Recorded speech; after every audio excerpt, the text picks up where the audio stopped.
युग यामिनी और अपने पापा को याद करते हुए हिम्मत दिखाते हुए कहता है, पर मैं उस गांव में जाऊंगा चाहे कुछ भी हो जाए। मुझे उस गांव में जाना है क्योंकि वही गांव है जहां पर मेरे पापा की लाश है और मुझे किसी भी हालत में मेरे पापा की लाश चाहिए, किसी भी हालत में।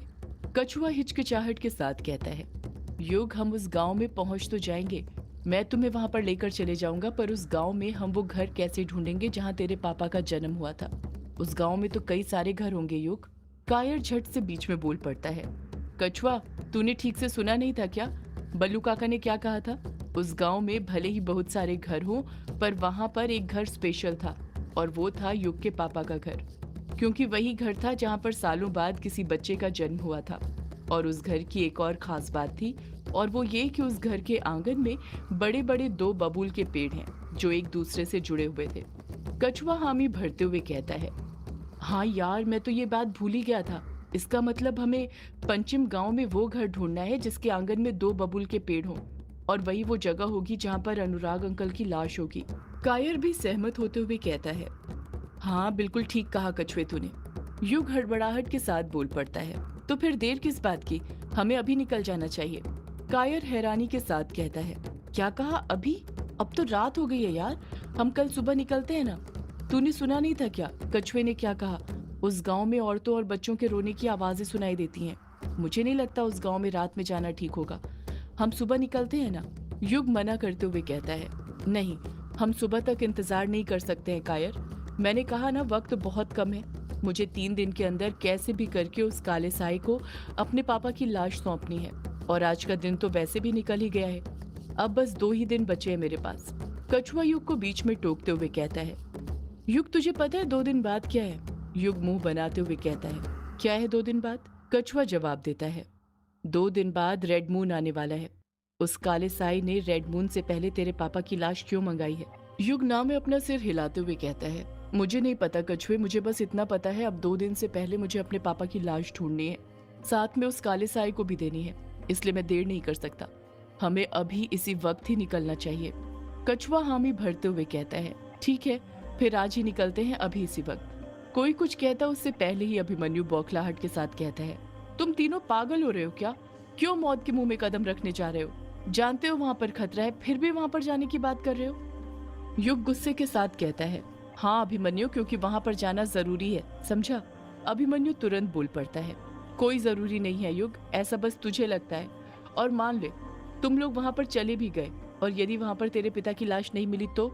युग अभिमन्यु को घूरते हुए कहता है, कायर ने उस काले साए की पहेली सुलझाई है, उसके हिसाब से पापा की लाश वहीं पर है, और तू देखना पापा की लाश वहीं पर होगी। अभिमन्यु झट से पलट कर कहता है, तू किस पहेली की बात कर रहा है युग? वो जो उस काले साए ने दी थी?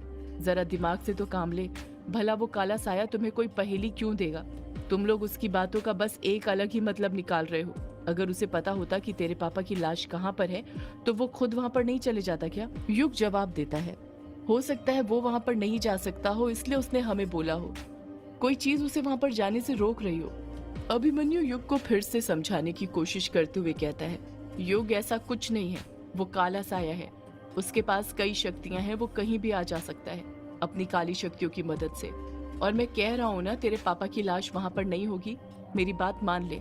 युग अभिमन्यु की बात पकड़ते हुए कहता है, कैसे मान लो अभिमन्यु तेरी बात? तूने तो ये भी कहा था ना कि यामिनी नाम की कोई लड़की है ही नहीं, वो सब तेरा वहम है, पर वो थी ना। और इतना ही नहीं, तूने तो ये भी कहा था कि वो झरना भी नहीं है, पर तूने देखा ना, वहां पर झरना भी मिला था और यामिनी का शरीर भी। और अब देखना, जिस जगह पर हम जा रहे हैं वहीं पर मेरे पापा की लाश भी मिलेगी, क्योंकि तू मना कर रहा है। तूने जब जब मुझे जिस चीज के लिए मना किया है वो चीज मुझे वहीं पर मिली है। तू बस हमेशा मुझे रोकते रहा है अभिमन्यु। कभी कभी तो मुझे लगता है तू मेरा दोस्त नहीं बल्कि कोई दुश्मन है, जो खुद मेरे रास्ते बंद कर देता है। युग की ये बात सीधे अभिमन्यु के दिल पर लगी थी। उसे जरा भी उम्मीद नहीं थी कि युग उसे ऐसा कुछ कहेगा। अभिमन्यु नर्म लहजे में कहता है, क्या कहा तूने युग, मुझे अपना दुश्मन? तो अब मैं तुझे एक दोस्त से दुश्मन दिखने लग गया हूँ? युग हामी भरते हुए कहता है, हाँ अभिमन्यु, दुश्मन। अभिमन्यु खामोश हो जाता है। ऐसा लगने लग गया था जैसे उसका घाव वापस से दुखने लग गया था। डायना बीच में बोल पड़ती है, युग तुम अभिमन्यु को गलत समझ रहे हो। उसने तुम्हारे लिए सारे रास्ते बंद किए इसलिए ताकि तुम सुरक्षित रहो, और आज भी वो वही कर रहा है। उसने हमेशा तुम्हें बचाने की कोशिश करी है, तुमने एक बार भी सोचा है वो यामिनी जो तुम्हें प्यार करने का नाटक करती थी, वो तुम्हारे पास अपने अभिशाप से मुक्ति पाने आई थी। और वो झरना जिसे तुमने ढूंढा था, वहां पर भी तुम मरने ही वाले थे। और ये जगह पंचम जहां पर तुम जाने की बात कर रहे हो, वहां पर भी कोई ना कोई खतरा जरूर होगा। हो सकता है इसलिए अभिमन्यु तुम्हें वहां जाने के लिए मना कर रहा है। युग गुस्से के साथ कहता है, डायना, तुम तो अभिमन्यु की तरफदारी करोगी ही ना, आखिर उससे प्यार जो करती हो। अभिमन्यु युग को घूरते हुए कहता है, युग बस, बहुत हुआ, चुप कर, बहुत बोल लिया तूने। युग पलट कर कहता है, लगता है अभिमन्यु अब तेरे दिल में भी डायना के लिए प्यार जाग ही गया है, तभी उसके लिए मुझ पर चिल्ला रहा है। अभिमन्यु, तुझे तो तेरा प्यार मिल गया, पर मेरे प्यार का क्या? मैं उससे जुदा हूं ना। अभिमन्यु खांसने लग जाता है। ऐसा लग रहा था जैसे धीरे धीरे उसकी तबीयत खराब हो रही हो। वो अपने सीने पर हाथ रख लेता है। डायना घबराते हुए कहती है, अभी तुम ठीक हो ना? बैठ जाओ, ज्यादा गुस्सा मत करो। ये नहीं मानता तो मरने दो इसे, जाने दो। इसके लिए तुम अपनी तबीयत क्यों बिगाड़ रहे हो? अभिमन्यु डायना को गुस्से से घूरते हुए कहता है, डायना, तुम अपना मुंह बंद रखो। अभिमन्यु के दिल में अभी भी युग के लिए प्यार था। अभिमन्यु खांसते हुए ही युग को फिर अच्छे से समझाते हुए कहता है, युग, तू समझ नहीं रहा है, तू बहुत गलत कर रहा है। तू उस काले साए को वो चीज लाकर देने की बात कर रहा है जिसकी उसको जरूरत है। जब पिंजरे में कैद भूखे शेर को जिंदा रखने के लिए मांस के टुकड़े लाकर दिए जाते हैं, तो वो कमजोर नहीं होता, बल्कि उस मांस को खाकर वो खुद को ताकतवर बनाता है और खुद को तैयार करता है कि वो पिंजरा तोड़ सके ताकि बाहर जाकर शिकार कर सके। तू समझ रहा है ना मैं क्या समझाने की कोशिश कर रहा हूँ? अभिमन्यु की बातें अब सिर्फ युग के नहीं बल्कि कायर और कछुए की भी समझ में आने लग गई थी। एक पल के लिए वो दोनों भी सोचने लग गए थे कि क्या करें, युग के साथ जाएं या नहीं। कहीं युग के साथ जाने से उनकी जान को कोई खतरा तो नहीं था, या फिर युग अपने पिता की लाश उस काले साए को सौंपकर कहीं वो किसी बड़ी मुसीबत को तो न्योता नहीं देने वाला। युग अभिमन्यु की बातों को समझते हुए उसकी आंखों में देखते हुए कहता है, अगर पंचम गांव नहीं जाऊं तो कहाँ जाऊं अभिमन्यु, तू ही बता, क्या तेरे पास और कोई रास्ता है? अभिमन्यु हड़बड़ाहट के साथ खांसते हुए कहता है, हाँ है ना, रास्ते में उस काले साए का अंत कर दूंगा। युग, मेरे पास एक अस्त्र है, मैं तेरे पापा की रूह को भी आजाद करवा दूंगा और यामिनी को भी। बस मुझे वक्त दे थोड़ा सा, ताकि मैं ठीक हो जाऊं। युग तुरंत पलट कर कहता है, तू किस एकास्त्र की बात कर रहा है अभिमन्यु? उस एकास्त्र की जो तुझे खुद मार रहा है। तू जानता है ना, अगर तूने अब एक बार भी उस एकास्त्र का यूज किया तो तू खुद नहीं बचने वाला। और चल, एक बार के लिए मान भी ली मैंने तेरी बात, पर तू कब ठीक होगा अभिमन्यु? तुझे देखकर लगता नहीं कि तू जल्दी ठीक होने वाला है। तू कमजोर हो रहा है अभिमन्यु।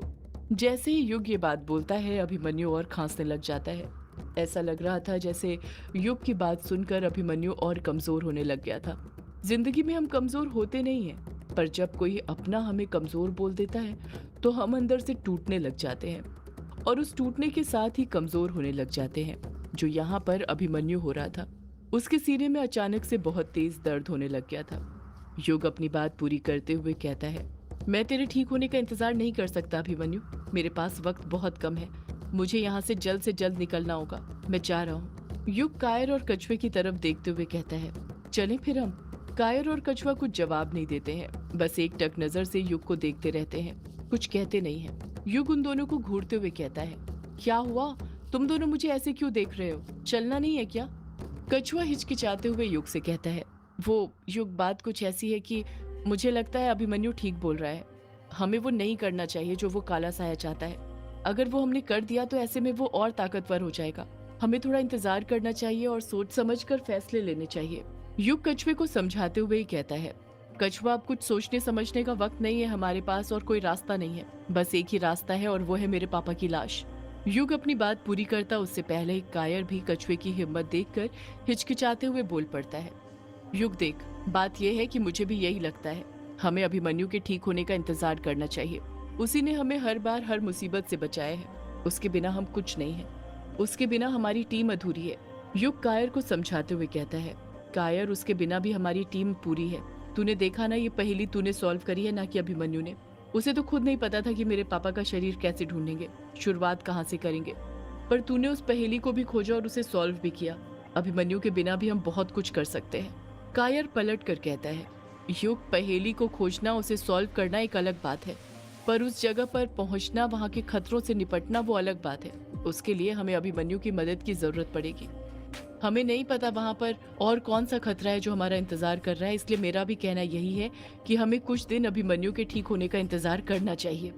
युग गुस्से के साथ कहता है, अभिमन्यु ठीक नहीं होने वाला। तुम्हें दिख नहीं रहा वो मर रहा है। धीरे धीरे उसका घाव उसके सीने से अब उसके पूरे शरीर पर फैलने लग गया है। तुम्हें उसका हाथ दिखाई नहीं दे रहा? जैसे ही युग ये बात बोलता है, सब लोग अभिमन्यु के हाथ की तरफ देखने लग जाते हैं और जैसा युग ने कहा था वैसा ही हो रहा था। अभिमन्यु के दाएं हाथ की उंगलियां काली होने लग गई थी।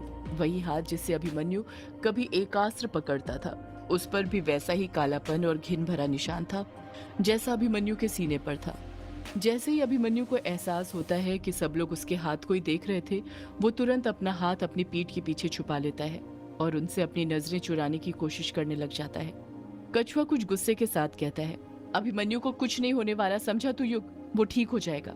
युग हंसने का नाटक करते हुए कहता है, ये तू बोल रहा है कछुआ? वही कछुआ जिसने अपने टैरो कार्ड से भविष्यवाणी करी थी कि अभिमन्यु मर जाएगा। तुझे तो अपने टैरो कार्ड पर बहुत विश्वास था ना, अब क्या हुआ? युग जैसे जैसे बातें करते जा रहा था, उसकी कलाई पर जो 4 निशान बने हुए थे, उनमें से जो चौथा इन्फिनिटी का निशान था, जो उस वक्त आया था जब यामिनी और वो पानी के अंदर थे, वो इन्फिनिटी का निशान अब उभरने लग गया था, जैसे बॉडी में से बाहर आने की कोशिश कर रहा हो। उसमें मूवमेंट भी होने लग गया था। युग की बातें सुनकर ऐसा लग रहा था जैसे वो ये बात बोल नहीं रहा था, बल्कि उसके अंदर से कोई और बोल रहा था। कछुआ पलटकर युग से कुछ कहता उससे पहले ही कायर बोल पड़ता है, युग तू कुछ भी बोल, पर जब तक अभिमन्यु ठीक नहीं हो जाता, हमारे साथ नहीं चलता, हम भी तेरे साथ नहीं चल सकते। युग कायर और कछुए को गुस्से से घूरते हुए कहता है, तुम दोनों को नहीं चलना मेरे साथ तो मत चलो, मुझे तुम्हारी कोई जरूरत नहीं, मैं अकेला ही वहां पर चले जाऊंगा। अभिमन्यु युग को फिर रोकने की कोशिश करते हुए कहता है, युग रुक जा, तू वहां पर अकेले नहीं जा सकता। देख कायर और कछुआ भी मान गए हैं, तू भी मान जा। युग पलट कर कहता है, तेरी बात तो मानेंगे ही ना अभिमन्यु, वो तेरे जो दोस्त हैं, मेरे थोड़ी। अभिमन्यु चुप खड़ा रहता है। युग गुस्से के साथ